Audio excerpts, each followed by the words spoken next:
Our second option for breakfast this week is to make a quiche. And one of the reasons that I chose to make a quiche is because you can buy pie crusts pre-made and they won't require you to have any flour.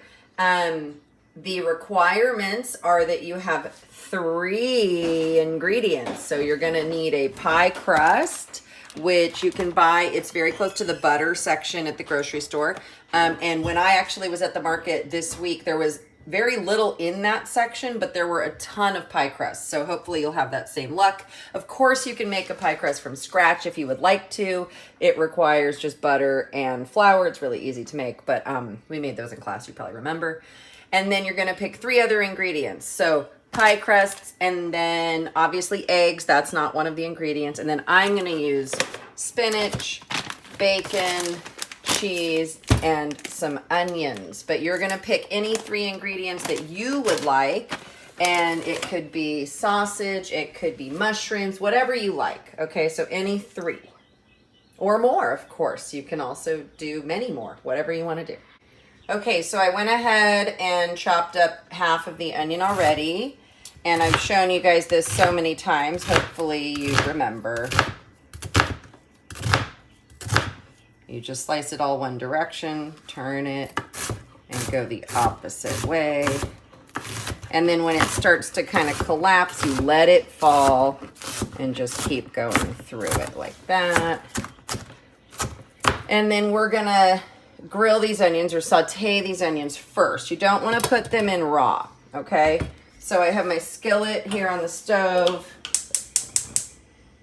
and I'm going to put a little olive oil in the bottom of the skillet, a couple of tablespoons probably, and then I'm just going to get my onions going here, and these will take probably about 10 minutes.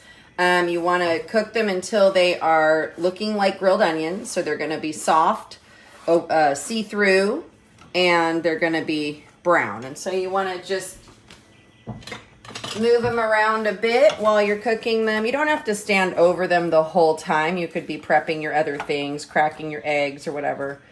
And then we'll come back and check these out when they're a little more well done. I do have my oven preheating, and you want your oven to preheat to 375. All right, so my onions are about halfway there. You can see they look clear, but they don't look brown yet, and I wouldn't personally want these as grilled onions yet. They're about halfway to the desired look that we are going for. Okay, so that's that. We're gonna get our pie crust. This part's really easy. We're just gonna roll it out. I have a glass pie pan here. And you should be able to just unroll it. And it, you know, it might fall apart a little bit. It is fine. Like this one, this little chunk fell off of it, but it doesn't matter. So you're gonna unroll it. You can do all this while your onions are caramelizing. And then you can see where there was a tear. I'm just gonna kind of push it back together. It is certainly not a pie crust crisis. And like I said before, if you can't find pie crust at the grocery store, you can make one if you have flour. But I was trying to come up with ways that we don't need flour, because I know that's been one of those staple ingredients that are kind of hard to come by.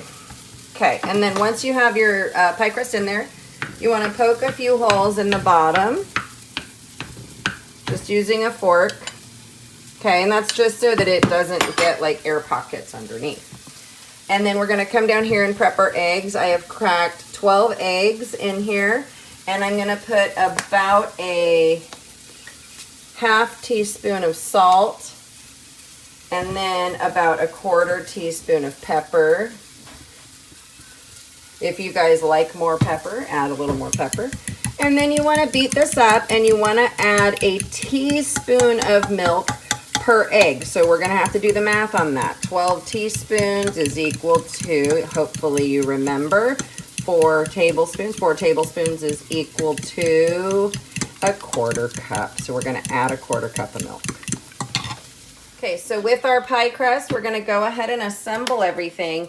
And it really doesn't matter what order you put the filling in, but you wanna put the eggs in last. So spinach, one thing that I like about using it, and you might remember this from our class, is it will kind of fizzle down to nothing. So don't be shy if you like spinach. I don't know, we like it at our house. So you can put quite a bit and it will kind of disappear when we bake it. It's not gonna be like a spinach pie. I think you'll be surprised.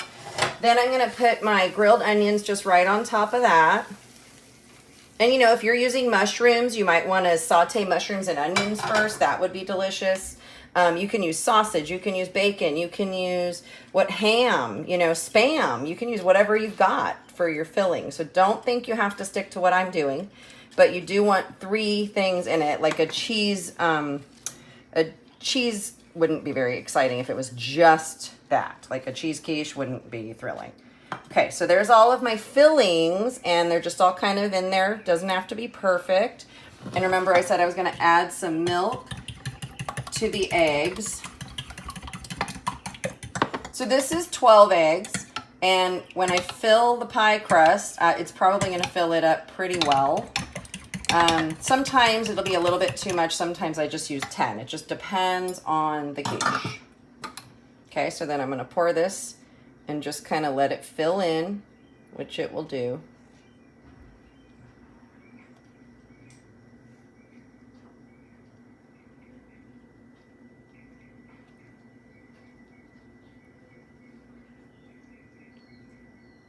Yeah, looks like 12 is going to work really nicely. This is one of my family's favorite breakfast items. I make these a lot for like Christmas time, and there's something you can make ahead of time and then just warm up, which is nice. Or if I have to bring something to an event, you know, like a morning event, it's a good thing for that too. So I'm just kind of moving stuff around just to make sure there's egg everywhere. And then I'm gonna pop this in the oven, and it will take a while. It's gonna take about an hour to bake. I usually check it at 50 minutes. So I'm gonna go ahead and put this in the oven here. Again, it's at 375, and then I'm gonna set my timer for 50 minutes and check on it then.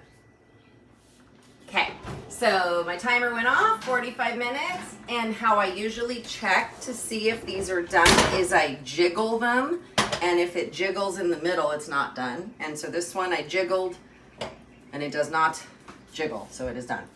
And then you can just cut right in and serve it up. One of the best ways to do that is with a pie server if you happen to have one. It's a handy tool to use. You pull it out of there and it's super fluffy and beautiful.